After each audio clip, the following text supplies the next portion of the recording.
Questions and comments? The Honourable for Souris Moose Mountain. Thank you, Mr. Speaker, and I appreciate it. If I might quickly just like to wish all the great members of Souris Moose Mountain a very Merry Christmas and a Happy Hanukkah as we go forward. And to you as well, Mr. Speaker. To my honourable colleague from Niagara Falls, who my honoured colleague from Niagara Falls, who did an excellent speech, and I appreciate that. And he did hit the nail on the head on the issue of the reality of $400 million.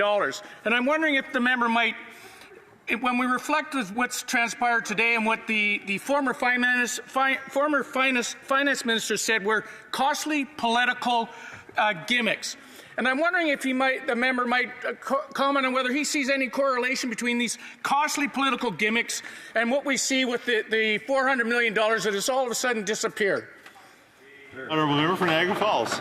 He's absolutely right, and the former finance minister said exactly that. If I could, I'd like to take this opportunity. I'll read from her resignation letter when she talks about, as a country today, our country today faces a grave challenge. Then she goes on to talk about that means eschewing costly political gimmicks, which we can ill afford and which make Canadians doubt that we recognize the gravity of the moment. That's what she said. And here we are talking about $400 million that this government refuses to provide accountability over.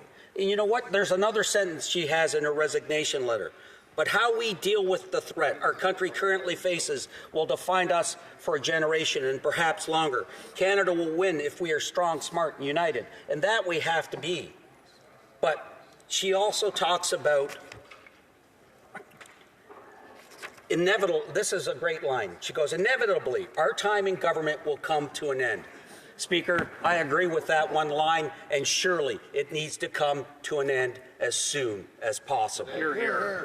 Questions and comments? The Honourable for Red Deer Lacombe. Thank you, Speaker. I'm going to ask my colleague the same question I just asked the last Speaker.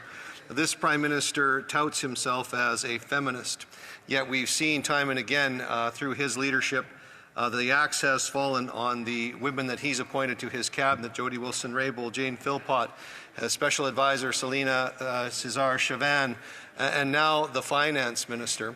How many more women will end up under the axe of this Prime Minister before the leader of the NDP chooses to actually stand up and do what he needs to do and have no confidence in this Prime Minister and save our country from the disaster that's unfolding? And for the Liberals across the way, I hope somebody has found where the fire alarm is, and you're going to pull it because they've got about 25 minutes of question period. The Honourable member for Niagara Falls, 30 seconds. Thank you, Speaker. And you know, it's unbelievable. This Prime Minister has real difficulty when it comes to people who want to speak truth to power.